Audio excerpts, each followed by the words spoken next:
வாழ்க வளம். கருமையத்திலிருந்து வரும் அலையை பிரெயின் செல்ஸ் எவ்வாறு எண்ணங்களாக விரித்து காட்டுகிறது? கம்ப்யூட்டர்ல ஒரு செய்தியை ஃபீட் பண்றோம். இங்க பெரிய செய்தி ஒரு 4-5 பக்கம் இருக்குன்னு வச்சுங்க.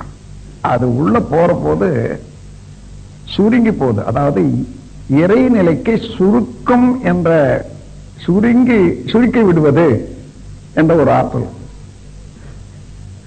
ஒரு ஏரோப்ளேன் போகுது, எவ்வளவு பெருசா இருக்குது. ஆனா ஒரு 10 மைல் 20 மைல் அப்படியே போட்டு பார்த்து இன்னும் சின்னதா வருது. அதன் பிறகு மறைஞ்சே போகுது. இல்லையானா இருக்குது, கண்ணுக்கு தெரியல, அவ்வளவு சிறுசா போகுது.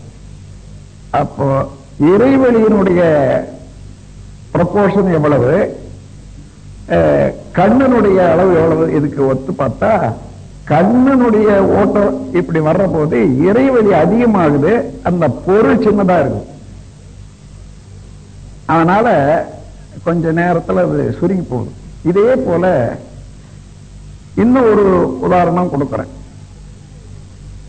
ஒவ்வொரு மரத்திலையும் ஒவ்வொரு கொட்டையிலையும் முழு மரம் சுருங்கி இருக்கிறது என்றத ஒத்துக்கிறீங்களா? எந்த கொட்டையா இருந்தாலும் விதையா இருந்தாலும், கடுகு மாங்காய் எதுவா இருந்தாலும் சரி,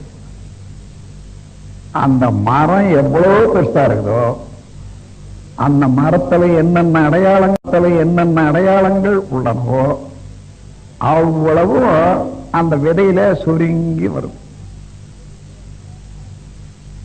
அங்க இயக்கம் என்ன? காந்த ஆற்றல்ல ஈர்ப்பு சக்தி இயக்கம் அதிகமா இருந்தப்போ. அதன் பிறகு எடுத்து நீங்க விதைச்சீங்கன்னா மறுபடியும் மலர். உள்ளதான் மலர்ந்தது, எந்த ஒண்ணும் வித்தியாசமே கிடையாது. அதே மரத்தை போலயே இலை பூ காய் எல்லாம் வருது, கொஞ்சம் கூட வித்தியாசமே இல்லை.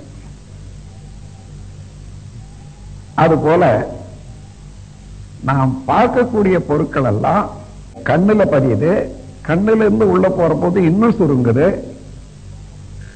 மூளையினுடைய அது வினோதமான காந்த ஆற்றலுடையது மூளை சக்தி.